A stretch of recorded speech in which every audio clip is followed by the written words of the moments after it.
Hey, what is happening, guys? Cowboy here, and it's been quite some time since we've done a channel update, but given that we just saw the PS5 reveal and their game show along with the PC game show, I figured now would be a good time to talk about some of the upcoming games that I'm excited for and kind of things to look forward to for the rest of the year and moving forward into 2021. So first and foremost, the biggest announcement is, for those that haven't heard, I have a baby boy on the way. I have a son that is coming in early September, so obviously, Q4 with all the releases is going to be a little bit hectic because I'll be trying to raise a child along with juggling stuff like Cyberpunk and everything else coming around that time. But, I get 3 months off work, so that should make things a little bit easier. Rest assured, content will still be coming. Streams will probably get cut back a little bit, but, it is what it is. Got to put the kid first, right? So anyway, let's talk about some games. So obviously, coming up later this week, we have The Last of Us Part 2. I will be doing a Let's Play series of that. As of now, I don't have a copy from Sony yet, so I'll probably just pre-order it, download it the night of, and then start recording then. I do plan on doing a series with it as opposed to a live stream, mainly because there's a lot of folks going around trying to spoil the game. Don't really feel like dealing with all that BS. I'm excited for it, but to be honest, I mean, I'm more of a gameplay type player versus a story type player. So, stuff like Monster Hunter World, stuff like Neo, games where I can really sink my teeth into the gameplay are things that I'm going to mesh with the most. Whereas stuff that's super heavy story based, stuff like Uncharted, Last of Us, they're fun games, but I'm just not as hyped for them. So I'm sure I'll enjoy it, but I don't consider it to be like a most anticipated or anything. Moving on into July, though, things get a little spicier. So we have Ultron coming to Monster Hunter World. Ultron is this crazy elder dragon that has control over a bunch of different elements. It's basically a god. Should be a really, really crazy fight. So looking forward to getting back into Iceborne to tackle that. Right after that, we have the beta for Mortal Shell, which looks pretty awesome. Looks kind of like a heavier Souls-like. Reminds me a little bit of like Lords of the Fallen. But pretty interesting mechanics we've been seeing from that. So hopefully I can get some gameplay to you guys for that soon. Moving on from there, Ghost of Tsushima. Now, Ghost is probably my most anticipated AAA coming up. Obviously, the samurai slash ninja type gameplay, a little bit of a Tenchu feel, a little bit of a Sekiro feel with like the timed parry system and the stances and whatnot. Either way, Ghost looks like it'll be a lot of fun to play. So I'm looking forward to that. I expect that to eat up quite a bit of July. And then as we get towards the end of the month, we have the first DLC for Neo 2. So definitely something I'm really looking forward to. You guys know I obviously love Neo 2. I have something like 500 hours in it already. So that'll be a lot of fun. As we move into August, we have the remaster of Kingdoms of Amalur. Now, I never actually played Kingdoms of Amalur on the channel. I want to say it came out before I really started uploading content, but I did play that game back in like the Xbox 360 days. Absolutely love Kingdoms of Amalur. The gameplay of it is honestly kind of unique in its sphere. It's almost more of like an action RPG than a standard RPG. There's not a lot of RPGs that have combat like Amalur had. So definitely something I'm looking to get back into. If I had to describe it, it kind of brings back memories of like old school World of Warcraft and Burning Crusade days where, you're fighting a bunch of people and trying to do everything in real time and it's super chaotic. So really fun game. We also have Amazon's MMO coming out, New World. I'll probably mess around with it in the beta, but MMOs in general, just because they have such an intensive time requirement to them. I have tons of hours in WoW, tons of hours in Final Fantasy 14, a good chunk of hours in ESO, and as with any MMO, it is an investment. So I'm going to put some time into the beta for New World, check it out, see if I like it, and then just kind of take things from there. And then obviously once we get into September, we have Cyberpunk. Now with Cyberpunk, obviously I'll be juggling that and a newborn at the same time. So I expect things to be quite chaotic. I don't plan on like rushing through it at all. But at the same time, Cyberpunk to me is going to be the same as how Witcher 3 was. It's the kind of game where my content strategy is this is a distance race, not a sprint. I'm not going to be uploading 3 episodes a day or anything like that. I'm going to be going through the game and enjoying myself, probably like 2 episodes a day and just keep a steady pace. I expect it to be a really long series.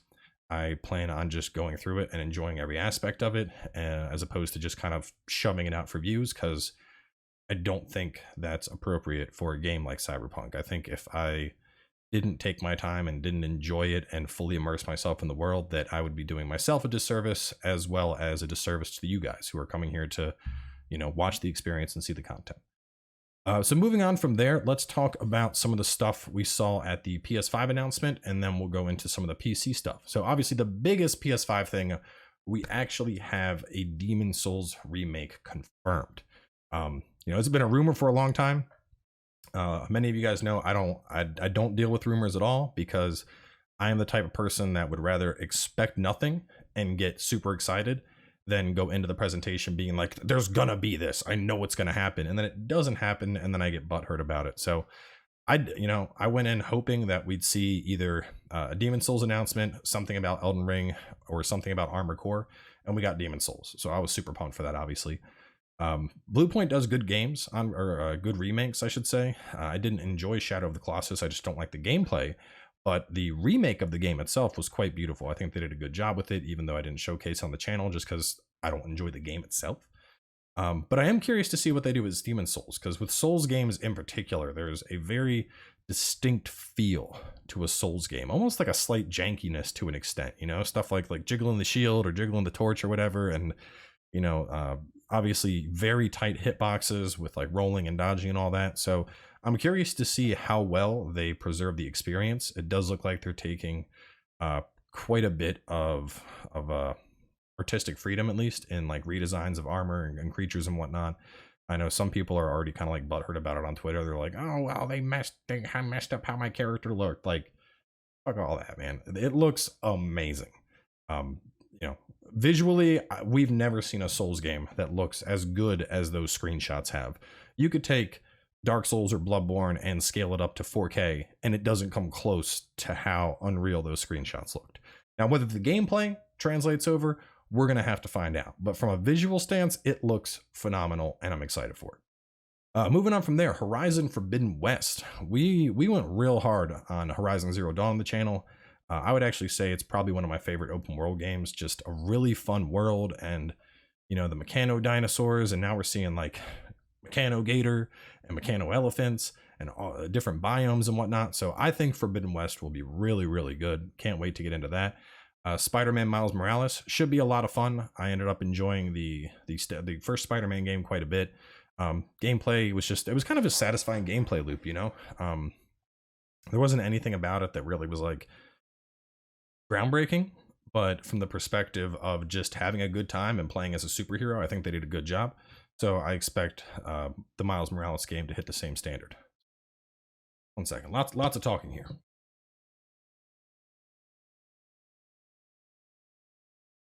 Love me some water. Moving on from there, though, Resident Evil 8 Village. That looks super creepy. To be honest, I thought it was a Silent Hill reboot at first, just because of like all the fog we sold and how they're kind of like going from like a forest to a town. Either way, it looks like it'll be a lot of fun. I will end up streaming that as opposed to doing a series of it. Anytime it comes to a horror game, I think a live stream is just better. You know, the live reactions, the real time, the panic, it all works better live than it does pre-recorded. Ghostwire Tokyo looked pretty cool to me. Apparently, at least my takeaway from it is that we're playing as an exorcist or an Omeo mage of some type. Kind of reminded me of quite a few animes that I've seen. For whatever reason, the theme of exorcists in Tokyo is actually quite persistent in anime. There's like 10 or 15 of them that I've seen in the last couple years. So it'll be interesting to have a game that kind of takes that angle and applies it to gameplay. Moving on from there, Returnal. Now, Returnal looks really dope to me. I immediately got a kind of like Event Horizon vibe to it. You know, we see something, it's like Alien meets Groundhog Day. So like this loop. The gameplay, on the other hand, looked very different from what the cutscenes showed. The cutscenes led me to believe this was going to be kind of like almost Dead Space-esque, very, very dark themes and going around and lots of horror and whatnot. But the gameplay looked like it was super fast-paced and chaotic with the gunplay and shooting stuff and whatnot. It does look good, so either way, I'm excited for it. I think it'll be really fun to play. Little Devil Inside, that was probably the biggest unexpected surprise, I guess. I mean, because at first it looks like some cutesy indie game, but then you see this dude, he's like stabbing the sword through something and gutting it and then parrying something with the shield and shooting it in the face. And I'm like, yo, this is like Lego Bloodborne. So either way, I'm excited for Little Devil Inside. I think that looks like it'll be pretty badass. So I'll be getting into that for sure. Project Athia, we know almost nothing about it. I know it's a Capcom game, and Capcom has been on a roll lately. It looks really badass. And given Capcom's experience with Dragon's Dogma and Monster Hunter World, I expect that some kind of giant open world RPG that has what was apparently some like super, undead mutated dragon or something in it. I expect it to be badass. Capcom has been really just hitting the mark lately. And given that we know very little about it, the cinematics for it looked phenomenal. So I expect good things as we learn more about that. Kenna and Bridge of the Spirits. This honestly had kind of like an Ori and the Will of the Wisps feel to me. It had a very kind of like, yeah, these little, they're like little black fuzzy kodamas and whatnot. It looks like it'd be a cute game. I'll probably end up playing it. Just looked like it'd be something that's kind of fun to take your mind off shit for a while. Solar Ash, I'm not too sure based on the gameplay, but I know that's the same studio that made Ashen, and I had a lot of fun with that. I think they did a good job with that, considering they're kind of a smaller studio, so that should be fun, something to look into. Stray, we know almost nothing about, but all I know is that we get to play as a cat somehow. I don't know if we play as the cat or the robots, but it looked cute. I'm a big fan of cats, obviously. I'm a big fan of cats. I have a giant cat tower in my recording room here. I have 3 cats, for those that are curious. We have Harley Meow Meow. She's a Maine Coon, but very small. I'm pretty sure she was a runt. We have Jack. Jack is a Siberian. That's the one that you see on stream all the time, the big fluffy boy. And then we have Princess. Princess is a dilute torty mix, and she's just a chonk. Cat weighs like 18 pounds. She's a big old girl. So anyway, moving on from Stray though, Pragmata, really weird looking. Kind of had a I don't know, I got Death Stranding vibes from it. Guy lands and he's like scanning the environment, and there's this little girl, and for a second I wasn't sure if she was human or an android, and then he's deploying nets, and just super weird looking. Need to learn more about it, but I'm interested. From there, we had a couple other things that I may play or I may not. I'm not 100%. Ratchet and Clank, Oddworld, Destruction All-Stars, and Deathloop. Ratchet and Clank I've never played before, but the gameplay did look like it'd be pretty fun, so I'll probably check it out. Oddworld, another series that I've never gotten involved with, but the gameplay looked like it could be semi-chaotic, a lot of running and platforming and whatnot. Could be something fun to get into. Destruction All-Stars initially didn't really attract me, but the more I watched the footage, I was like, yo, this is kind of like Twisted Metal, but in a sports arena. So it might be something fun to play. I think it could be fun to do on stream, maybe pull viewers into it, but we'll find out closer to launch. And then there was Deathloop, and to be honest, I just don't really ever vibe with the games Arcane Studios does. I mean, Dishonored, I played one of the Dishonoreds. I know like Dishonored 3, I think I played for like 2 streams and just stopped. They're just not fun to me. So I'll probably check out Deathloop, but if you're looking for like in-depth Deathloop coverage, I don't think I'm the channel for it. Moving on to PC. So we got to see Godfall PC footage. Now, obviously this is coming to both PS5 as well as PC. I'll be getting it on PC because I already have a monster rig. Why would I not use this? So yeah, Godfall looks dope. I mean, to me, it looks like a hack and slash meets God of War meets, persistent RPG, open world, multiplayer setting. That hits like every checkbox and something I'm looking for. So Godfall is going to be, it's going to be my destiny. Everyone has their kind of game of a service, whether it's whether you're playing Destiny or you're playing Warframe or whatever it is. Godfall, with the way the combat looked, just hits exactly what I need. Then we had an Icarus. Icarus was my big one from the PC game show. Those of you that have been around for a while know I used to play DayZ way back in the day. Lots of goofy fun adventures in that. This is being made by the same guy that helped kind of pioneer that series. And I mean, survival with base building, that's just like my happy place. Subnautica, The Forest, games like that. This looks like it fits that perfectly. And I really like the idea. I was watching the interview for that. And one of the big things is when you drop, you have a set amount of time to accomplish whatever your goal is, whether it's to hunt something or get resources or whatever it is. And if you don't make it back, your character and all of your progress is dead. So as the type of person that tends to kind of get lost and spend hours building bases, I think having that type of risk come along with it will be something that I struggle with a lot, and will probably make it a really interesting game to get into. So definitely looking forward to that. We also have Persona 4 Golden announced. Now, I've had a lot of folks ask if Persona 5 was ever going to come back or if I'm going to play Persona 4. And honestly, my thing with Persona is I like the games. To be frank, I'm a bigger fan of Shin Megami Tensei, which is kind of where Persona spun off of. But the problem with the Persona games is these are 100+ hour investment games. And to be honest, I don't think there's not a lot of 100+ hour investment games that translate well to a let's play style experience.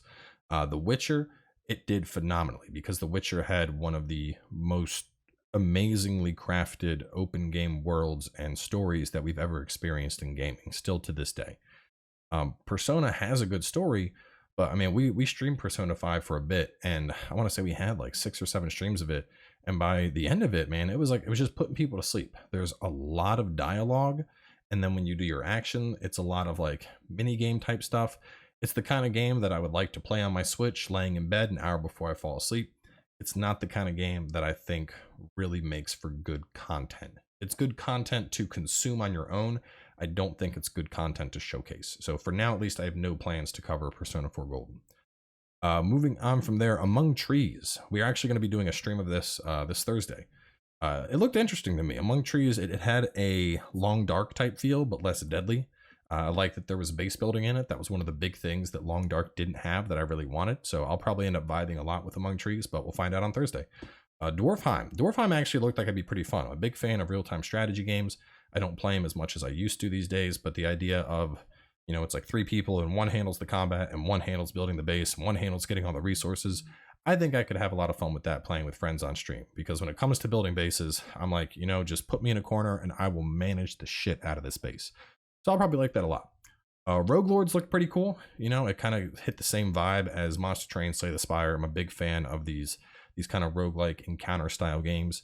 On that note, I know a lot of people have been asking about Darkest Dungeon.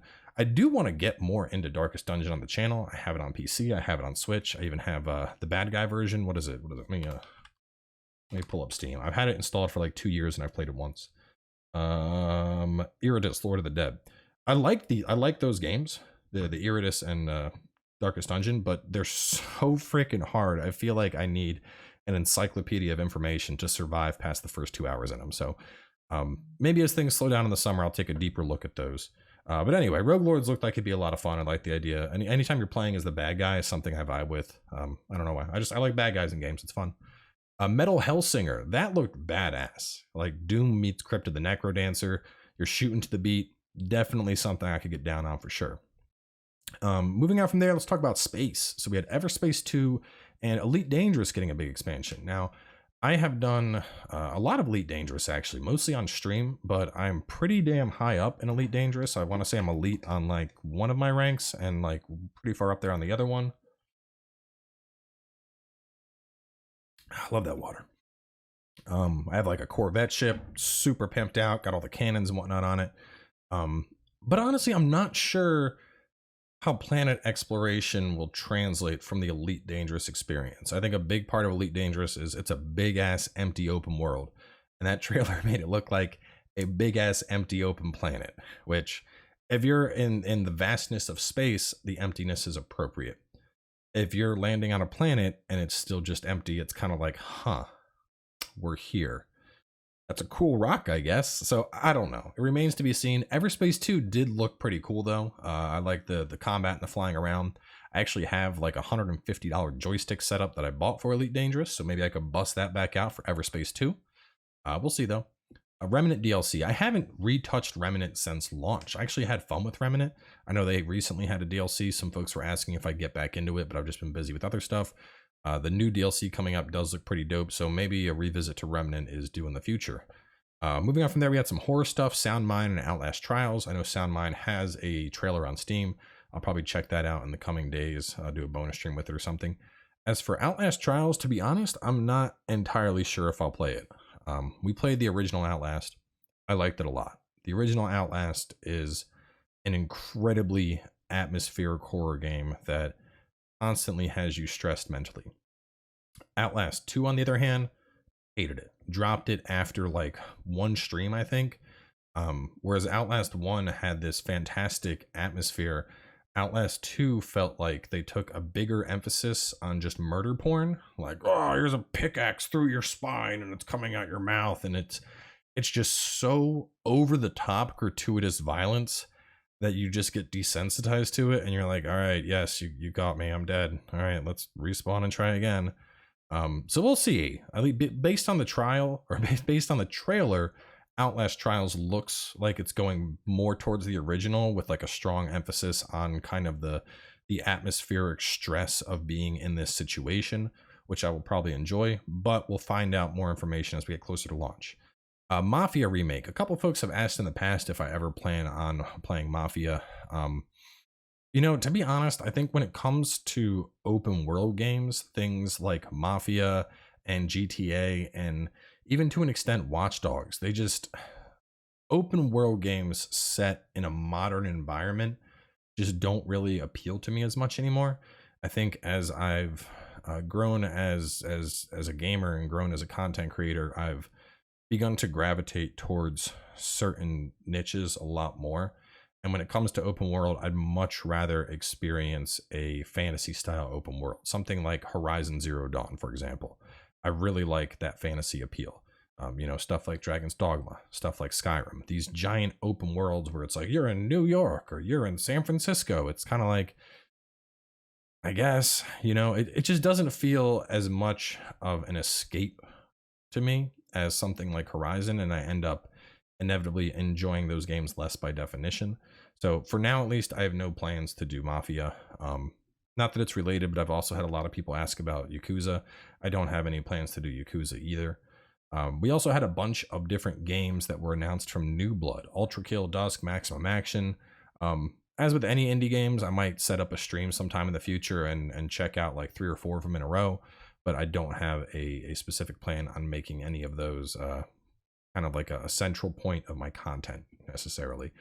So either way, I think that covers most of it. There were a couple other announcements. There were quite a few indie announcements, obviously, during the PC gaming show, and a couple during the PS5 show as well. But everything I rattled off was, in my opinion, either the stuff that I am interested in or the stuff that I expected people to have questions about that I felt was worth addressing.